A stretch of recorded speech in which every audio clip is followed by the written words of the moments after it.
गांव की सास के शहरी अंदाज।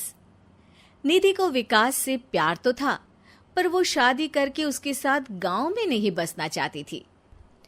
मुझे गांव अच्छा लगता है, पर दिक्कत यही है कि मैं वहां रह नहीं पाऊंगी।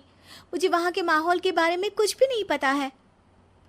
अरे माहौल में ढल जाओगी तुम, थोड़ा टाइम तो लो। और विकास गांव में ही रह के ऑर्गेनिक खेती करता है, इतना अलग काम है। और यहाँ शहर में क्या है, कितना प्रदूषण और भीड़ है यहाँ। पर विकास यहाँ आके भी तो खेती कर सकते हैं ना।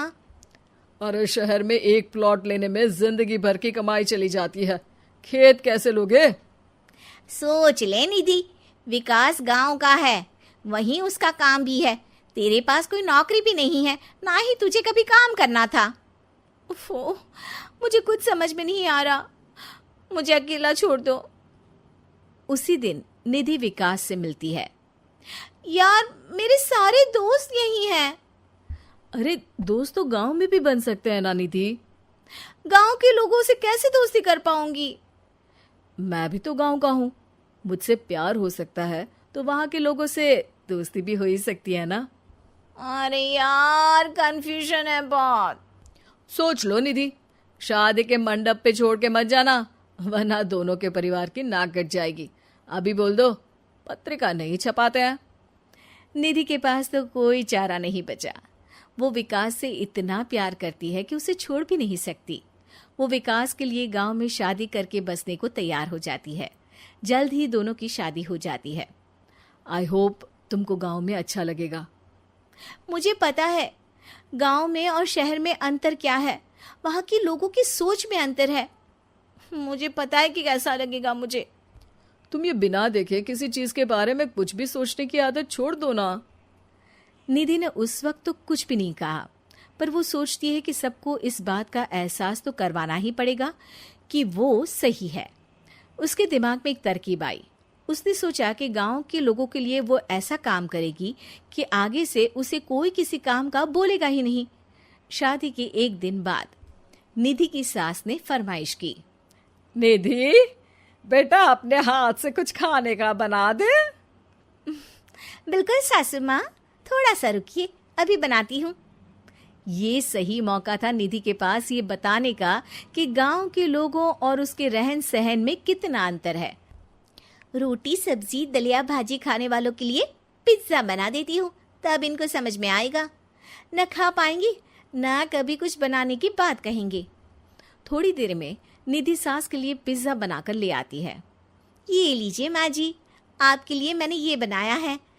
इसे हम शहर में पिज्जा कहते हैं, है ना बेटा? है? आपको कैसे पता कि इसे पिज्जा कहते हैं? अरे पिज्जा को पिज्जा नहीं बोलेंगे तो क्या फ्रेंच फ्राइज कहेंगे? गांव की सास से ये सारी बातें सुन के बहू चौंक जाती है, लेकिन सास एक और ऐसी बात कहती है कि बहू जिसकी उम्मीद ही नहीं कर रही होती है। बहू, इस पिज्जा के ऊपर ओरेगानो मिला दे और थोड़ा चिली फ्लेक्स, मजा आ जाएगा। माँ जी, गांव में रह के भी आपको ये सब कैसे पता है?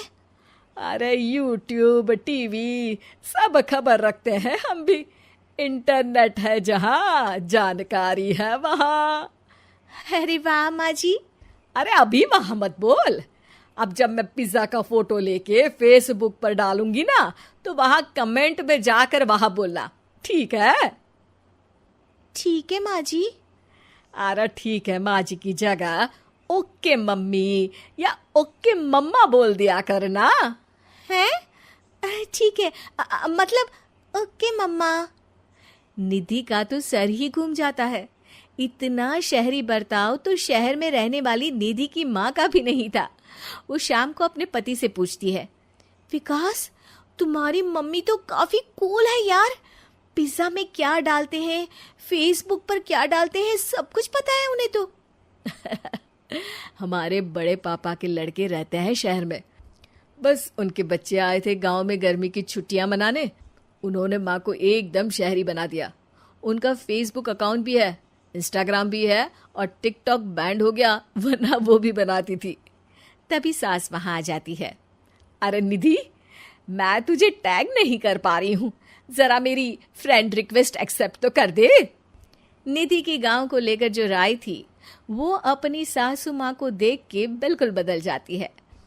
और अब निधि भी सोशल मीडिया पे अपनी सास के साथ लाइव आती है और कमेंट बाजी भी करती है, ताकि सबको पता चले कि गांव में रह के भी उसका जीवन शहर जैसा ही है और उसके आसपास के लोगों के अंदाज भी एकदम शहरी है।